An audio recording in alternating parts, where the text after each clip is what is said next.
मत करो, बाद में रिकॉर्डिंग डाल ही देता हूँ। इसलिए बहुत आवश्यक कार्य है तो कार्य मत छोड़ो। छोड़ दो तो अच्छा है। तो 10वां अध्याय, नारायणं नमस्कृत्यं नरं चैवं नरोत्तमं देवीं सरस्वतीं व्यासं ततो जयमुदीरयेत्। तो हम लोगों ने कल तक सुना कि कैसे कीर्तिदा माता जी और विश्वानु जी का प्रकट हुआ। आगे नारद जी कहते हैं, नारद जी ने क्या कहा? भीतः पाल्यते न अयम योद्धार कंसनोदिताः अयुतं शस्त्र संयुक्ता रुरुधु शौरिमंद्रम शौरिः कालेन देवक्यमष्टौ पुत्रान् जीजनत अनुवर्षं च अथ कन्यामेकां मायां सनातनीम् कीर्तिमन्तं सुतं ह्यादौ जातमानं दुन्दभिः नीत्वा कंसं संभेत्य ददौ तस्मै परार्थवित्। नारद जी बोले, राजन भोलाश्य को कि कंस ने सोचा कि वसुदेव जी भयभीत होकर कहीं भाग ना जाए, है ना। इसलिए कंस ने बहुत सारे सैनिक भेज दिया और कंस की आज्ञा से 10,000 शस्त्रधारी सैनिक पहुंच गए और वसुदेव जी के घर को घेर लिया।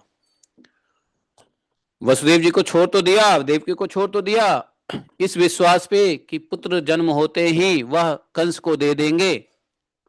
लेकिन कंस को लगा कि कहीं यह भाग न जाए पुत्र मोह में या भय से।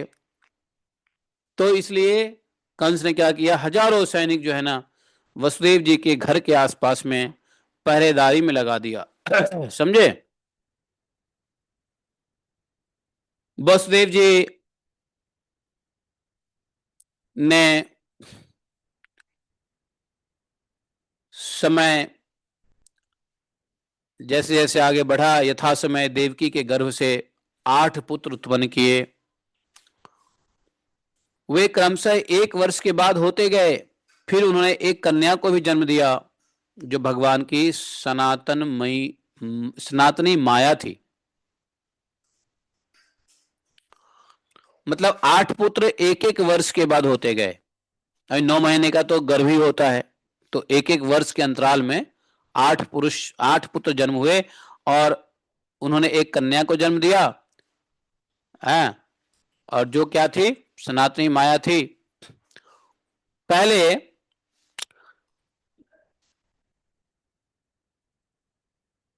जो पुत्र उत्पन्न हुआ उनका नाम था कीर्तिमान। प्रथम पुत्र का नाम क्या था? कीर्तिमान। वसुदेव जी गोद में उठाए कंस के पास ले गए। वे वसुदेव जी दूसरे के प्रयोजन को भी अच्छी तरह से समझते थे, इसलिए वह बालक उन्होंने कंस को दे दिया। वसुदेव जी को अपने सत्य वचन के पालन में तत्पर देख करके कंस को आश्चर्य हुआ। कंस को बहुत ही खुशी हुई कि चलो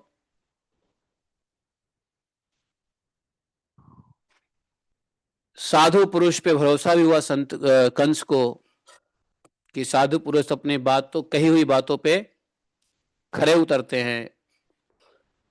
वसुदेव जी को कंस साधु पुरुष समझते थे।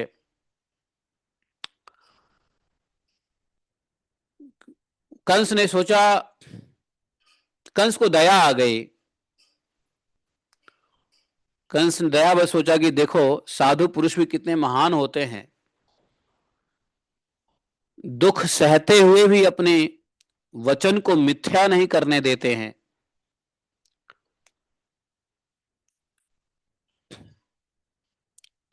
और कंस के मन में क्षमा भाव उत्पन्न हो गया। कंस ने कहा, एष बालो यातु गृह में तस्मात् ही मे भयम युवयोरष्टम गर्भम हनिष्यामि न संशयः। वसुदेव जी, यह बालक आपके साथ ही घर लौट जाए, यह बालक जिंदा रहे, इससे मुझको भय नहीं है। क्योंकि आकाशवाणी के मुताबिक तो आपके द्वारा देवकी के 8वें गर्भ जो होगा उसका मैं वध करूंगा, क्योंकि 8वां पुत्र से हमको भय है, तो मैं क्यों इन बच्चों को मारूं। आप ले जाइए। क्षमा कर दिया। कंस जैसे असुर के हृदय में यदि इस प्रकार की क्षमा भाव आ जाए तो भैया ये कंस जैसे असुर नाश कैसे होगा। फिर तो क्षमा भाव अच्छी बात है, लेकिन असुर क्षमा करने लग जाए तो असुर का मरेगा कैसे फिर। क्षमा तो दिव्य गुण है, असुर गुण आसुरी गुण थोड़ी ना है। और यह दिव्य गुण यदि असुर लोग अपना ले तो फिर देवताओं का तो बैंड बज जाएगा। नारद जी कहते हैं कंस के इस प्रकार कहने पे वसुदेव जी आ तो गए, घर लौट तो आए, लेकिन वसुदेव जी ने कंस के इस प्रकार क्षमाशील वचनों को सुन करके उनको भरोसा नहीं हुआ।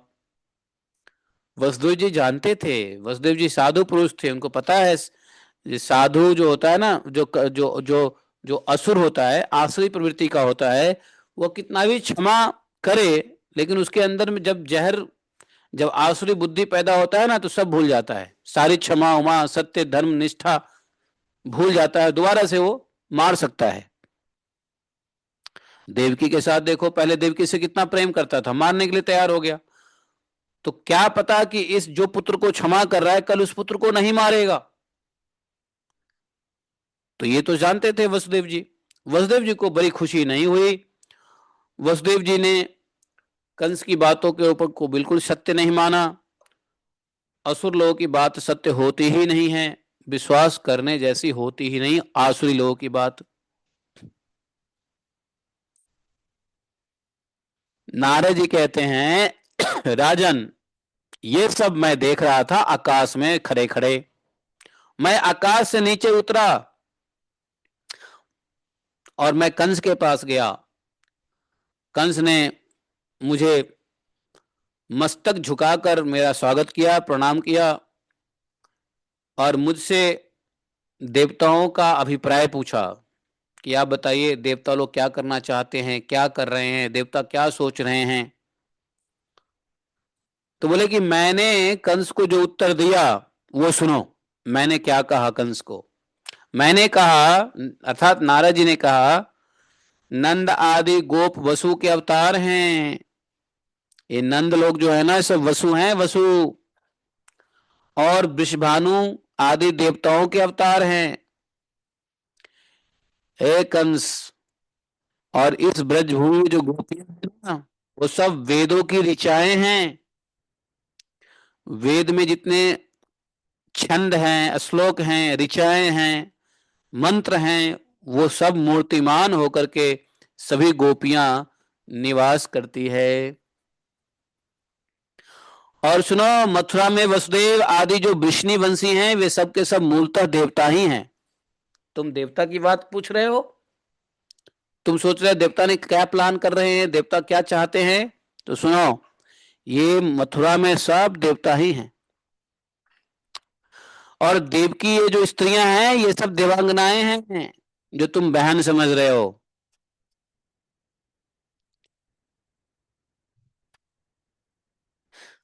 और तुमने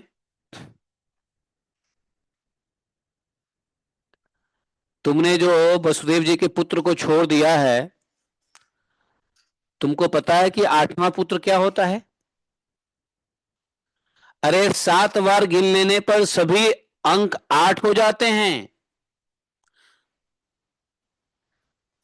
प्रथम पुत्र से यदि गिनोगे तो अंतिम पुत्र 8 होगा, और अंतिम पुत्र से गिनोगे तो प्रथम पुत्र 8वां हो जाता है। नारद जी ने ब्लैक बोर्ड पे एक राउंड सा सर्कल बना दिया, उसमें 8 डॉट दे दिया।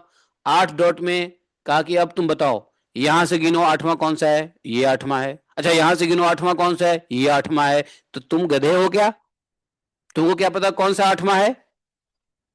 तुम देवकी के पुत्र को छोड़े जा रहे हो। मतलब जो भी है, इतनी बातें तो नहीं की, लेकिन सांकेतिक रूप से इतनी बात मैंने कर दिया। लेकिन नारद जी ने डायरेक्टली ये नहीं कहा कि हत्या की बात नहीं की, लेकिन उन्होंने ये कह दिया कि आठवां हो सकता है, क्योंकि देवताओं की वाम तो गति ही है। वाम तो गति मतलब देवता उल्टे भी चलते हैं। मनुष्य ही सीधा चलेगा, लेकिन देवता उल्टे भी चलते हैं। वाम तो गति ही है। ते हंतु संख्यायम वा देवानां वाम तो गति। नारद जी ने कहा, हे मिथिलेश्वर बहुलाश्व को, मैं इतना ही कह करके चला गया, और देवताओं के द्वारा किए गए दैत्य वध के लिए हैं, उद्योग पर कंस को बड़ा क्रोध हुआ। अब कंस को क्रोध ये हुआ कि ये देवता लोग ब्रज में आ गए, देवता लोग हमारे आसपास में हैं, ये जो देवकी है ये भी देवांगनाएं हैं जो हमारे ही बहनों के बन के आई है, ये सब शत्रुओं को नाश करने के लिए सब मायावी रूप धारण किया है। बड़ा क्रोध हुआ कि देवता लोगों ने ऐसा किया है, दैत्य को मारने के लिए अवतार ग्रहण कर लिया है। कंस ने कहा नहीं छोड़ूंगा, अब नहीं छोड़ूंगा, अब नहीं छोड़ूंगा। उसने क्या किया, उसी क्षण सभी यादवों को मार डालने के लिए विचार किया। तुरंत वसुदेव और देवकी को मजबूत लोहे की बेड़ियों में बांध दिया, और बांध करके कहां रख दिया, कैद कर लिया। कैद करके जो पहला शिशु जिसको लौटा दिया था कंस ने, उसको उठाया, झपटा, और एक पत्थर के टुकड़े पे शिला पृष्ठ पर रख करके पीस डाला। समझे? देवकी के सामने।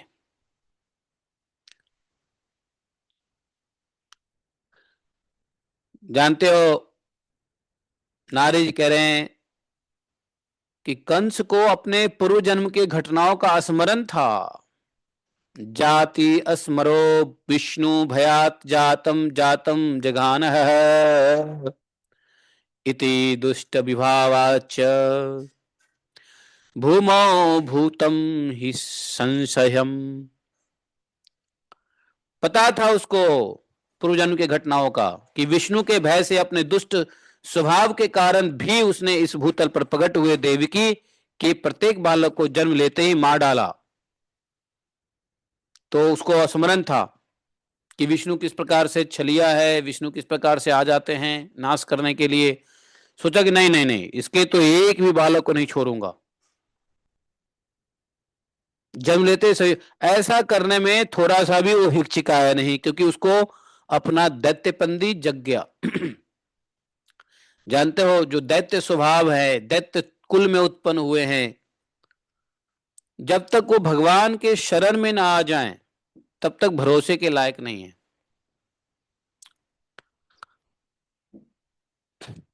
तो दैत्य कुल में तो प्रहलाद जी भी हैं, विभीषण भी हैं, जबकि विभीषण जी का कुल दैत्य नहीं है, लेकिन दैत्य रावण जिस प्रकार बिहेव करता है, कर्म तो उसके वैसे ही थे, उसका भाई थे वो। था तो ब्राह्मण का पुत्र, पंडित। तो बोले कि देखो, इसलिए जन्म से नहीं, कर्म से ही समझा जाता है कौन दैत्य है कौन साधु है क्या है। जन्म से कोई साधु हो तो अच्छी बात है, नहीं तो जन्म यदि किसी ऐसे परिवार में हुआ है जो राक्षस है, लेकिन कर्म उसके दिव्य हैं, तो डेफिनेटली वो दिव्य ही माने जाएंगे, भक्त ही माने जाएंगे। जैसे प्रहलाद महाराज,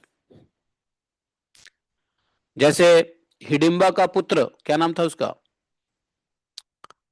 हिडिंबा का पुत्र क्या था? नहीं, हिडिंबी, हिडिंबी का पुत्र हिडिंबा, हाँ हिडिंबा। देखो, था राक्षस, लेकिन है भीम का, वैष्णव भीम का पुत्र था। नहीं, यवनों में देखो, मुस्लिम में देखो, मुस्लिम में कितने बड़े बड़े भक्त हुए हैं। तो जन्म हुआ असुर कुल में, ठीक है, लेकिन कर्म कैसे हैं ये डिसाइड करता है। तो कर्म देखो, कर्म की वजह से हरिदास ठाकुर नामाचार्य बन गए। रसखान, आज भी रसखान की पदावलियां गाई जाती है। हैं कितने महिलाएं हुई है जो देखो, साल बेग जगन्नाथ जी के कितने बड़े भक्त बने हैं। और अकबर की एक पत्नी को देखो किस प्रकार से उसको ब्रज में भगवान ने दर्शन दिए हैं, उसकी समाधि है महावन में। क्या नाम था उसका? बेगम। कौन सी बेगम थी वो? अरे वो कौन सी बेगम है? हाँ, हाँ, वही ताज बेगम। तो देखो वहां महावन में, महावन में जाओगे तो उनकी समाधि है, भगवान ने साक्षात दर्शन दिया हूं। तो देख बार, तो इस प्रकार से असुर कुल में जन्म लेते हुए कर्म से डिपेंड करता है। अभी कर्म जो है ना, अब ये जन्म तो लिया कंस अच्छे कुल में, लेकिन कर्म उसके अच्छे नहीं है, तो कर्म से उसको आसुर ही समझो, है कि नहीं? और फिर ये तो था ही, उसको पूर्व जन्म की घटना याद थी, सब कुछ था, किस प्रकार से विष्णु छलिया होते हैं, छल करके कैसे दैत्य को नाश करते हैं। इसलिए उसने क्या किया, एक भी पुत्र को छोड़ना नहीं समझा, ठीक, सबको मारने में थोड़ा भी हिचक नहीं हुई। और यह सब देख करके भाई उग्रसेन जी को बड़ा कुपित हुए। उग्रसेन जी से बर्दाश्त नहीं हुआ यह सब देख करके। उग्रसेन जी वसुदेव जी की मदद करने की कोशिश कर रहे थे, कंस को समझाया बुझाया, नहीं समझा तो कंस को धमकाया कि तुमको हम अरेस्ट कर लेंगे, ये कर लेंगे, वो कर लेंगे। लेकिन कंस के बल के सामने उग्रसेन जी क्या थे? कुछ नहीं थे। उग्रसेन को ही उन्होंने क्या किया है?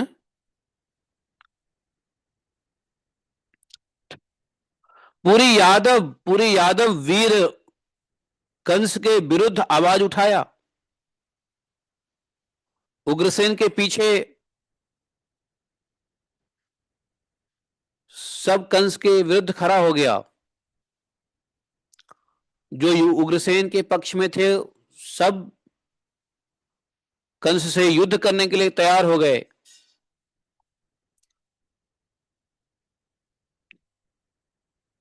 और राज्यसभा के अंदर में ही लड़ाई होने लगा। राज्यसभा के द्वार पे ही युद्ध होने लगा, छिड़ गया, खुल करके एक दूसरे पर खड़ग प्रहार करने लगे। 10,000 मनुष्य, इस संघर्ष में 10,000 मनुष्य मारे गए, 10,000 सैनिक मारे गए। कंस ने स्वयं गदा लिया और अपने पिता की सेना को कुचलना आरंभ किया। बाप बेटे में लड़ाई शुरू हो गई। देखो, बाप बेटे में लड़ाई शुरू हो गई। गदा से कितने लोगों के मस्तक फाड़ दिए, कितने के पैर कट गए, नख विदीर्ण हो गए, बाहें काट डाली, सबके आशाओं पे पानी फिर गया, सब धराशायी हो गए कंस के आक्रमण से। इतना रक्त प्रवाह हुआ कि राज्यसभा मंडप, पूरा सभा मंडप ही खून खून से रंग गया।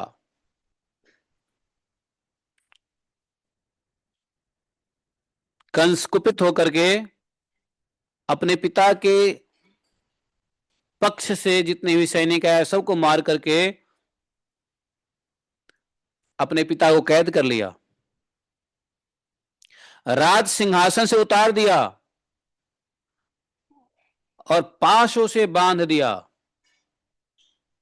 और उग्रसेन जी को उनके ही शुभचिंतक मित्रों के साथ कारागार में डाल दिया।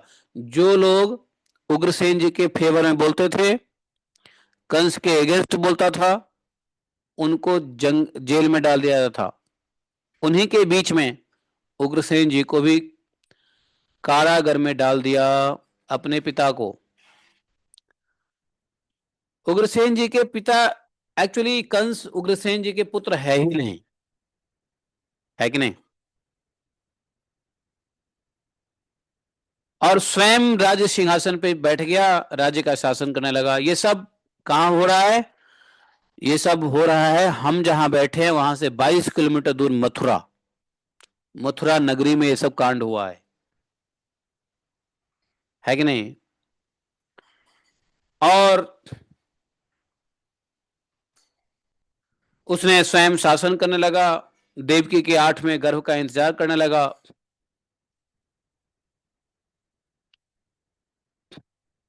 सातवें गर्भ में कौन आए थे? अनंत शेष भगवान बलराम जी।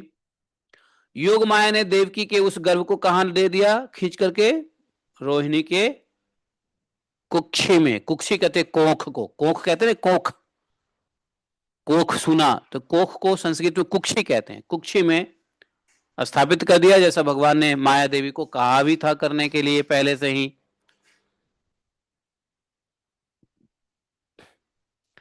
सब वहां चर्चा होने लगा कि देवकी के गर्भ गिर गए, देवकी के गर्भ गिर गए। सातवां गर्भ लुप्त हो गया, सातवां बच्चा आया ही नहीं।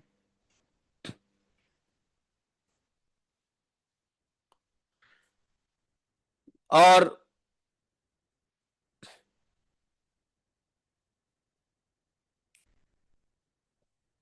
उधर स्वाति नक्षत्र में भाद्रपद शुक्ल षष्ठी को, बुध के दिन, बुधवार का दिन था, रोहिणी के गर्भ से अनंत देव प्रकट भय। बलराम जी का जन्म कब हुआ? भाद्रपद शुक्ला षष्ठी, स्वाति नक्षत्र, स्वाति में आए अनंत शेष, रोहिणी में आए भगवान। और दिन था बुधवार, बुध के दिन वसुदेव जी के पत्नी रोहिणी के गर्भ से अनंत देव का प्रकट हुआ। समझे? और इस प्रकार से जन्म का समय क्या था? दोपहर के समय। ग्रहों की स्थिति कैसी थी? बड़ी उच्च, तुला लग्न में दोपहर में हुए बलराम जी। समझे? नंद राय जी ने शिशु का जातक कर्म कराया,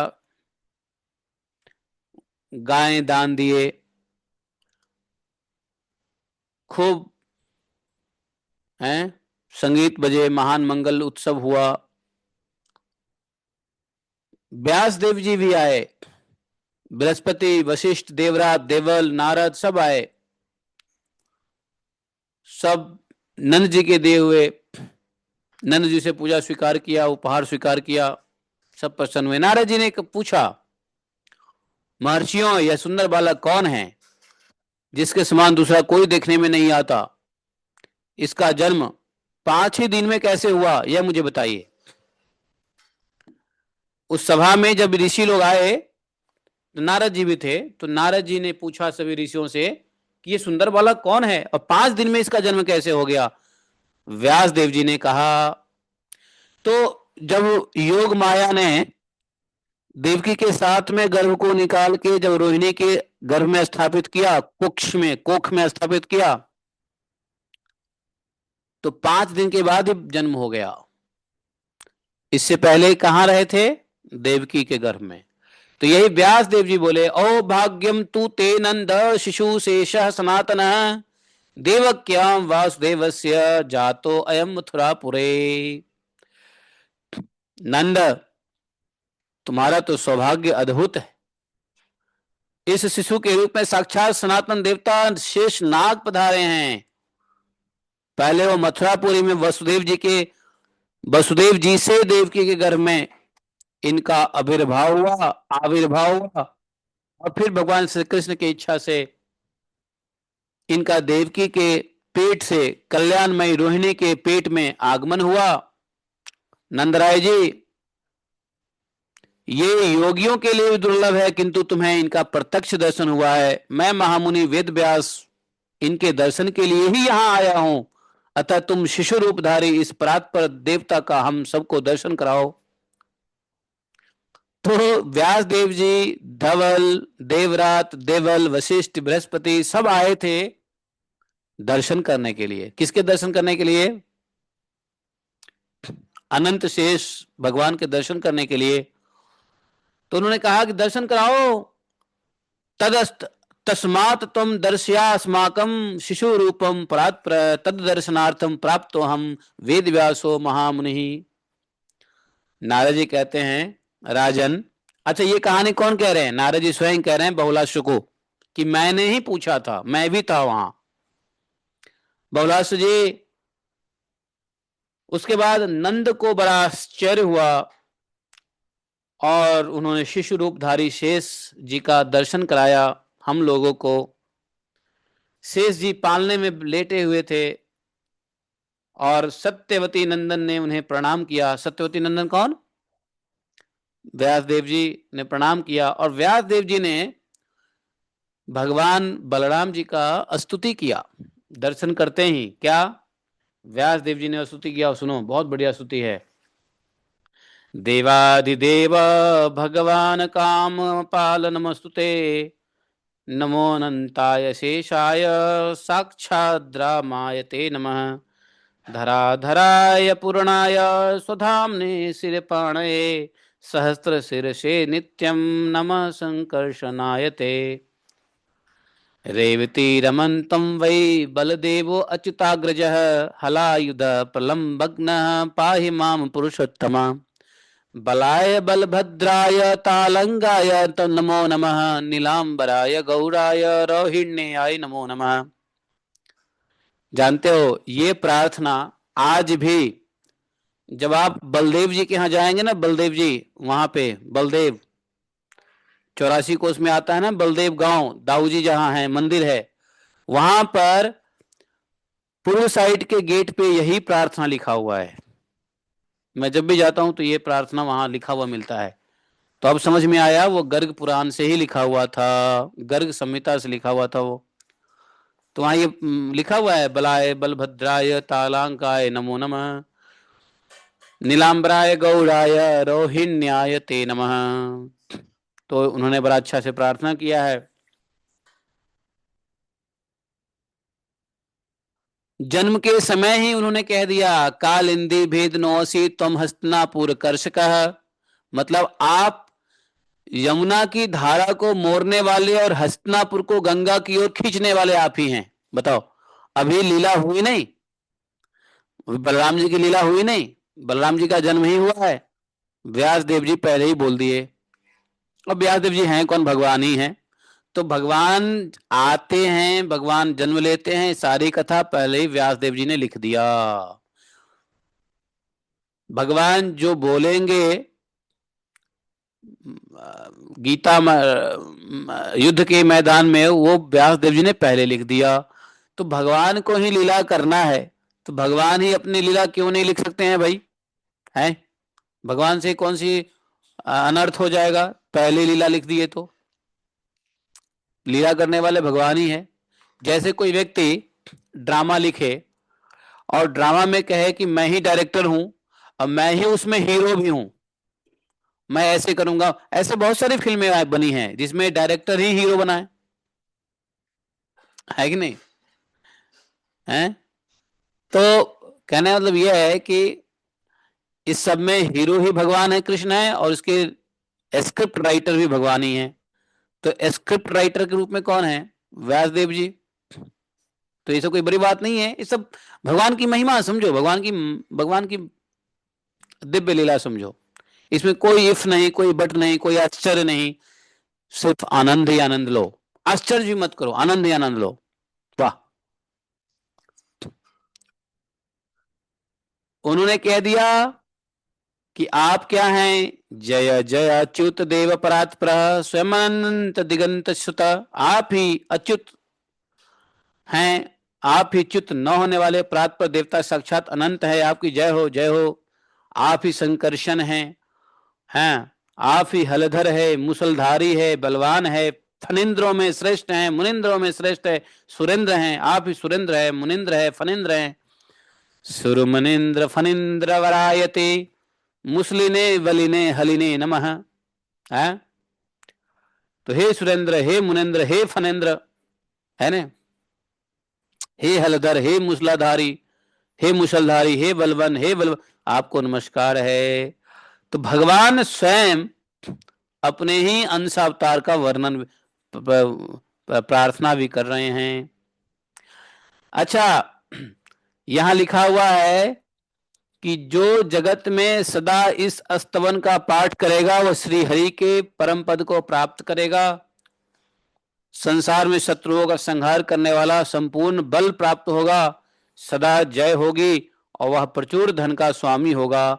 जो व्यक्ति ये 1 2 3 4 5 6 7 8 इस 8 श्लोक का जो श्रवण पाठन नित्य करेगा, उसके सारे शत्रु का संहार हो जाएगा, बल प्राप्त होगा, उसकी हमेशा विजय होगी, धन बना रहेगा। और सुनो, धन के बाद ऐसा नहीं मद आ जाएगा, हरि भक्ति भी प्राप्त करेगा। जो ये 8 श्लोक है, व्यास देव जी ने बलराम जी के जन्म के समय में प्रार्थना किया है। ये 8 श्लोक जो है वहां मंदिर में लिखा हुआ है, समझे। बलदेव कोई गया है, दाऊ जी के मंदिर गए हो बलदेव, नहीं गए हो, जाओगे तो देखना, ये लिखा हुआ है, पूर्व के द्वार पे ही लिखा हुआ है। नारद जी बोले, राजन, इस प्रकार से व्यास देव जी विशाल बुद्धि बादरायण मुनि सत्यवती कुमार श्री कृष्ण द्वैपायन व्यास देव जी उन मुनियों के साथ बलराम जी को 100 बार प्रणाम और परिक्रमा करके सरस्वती नदी के तट पे चले गए। कहा, जहां उनका आश्रम है, बद्रिक आश्रम, व्यास आश्रम। 100 बार प्रणाम किया, 100 बार परिक्रमा किए। बताओ,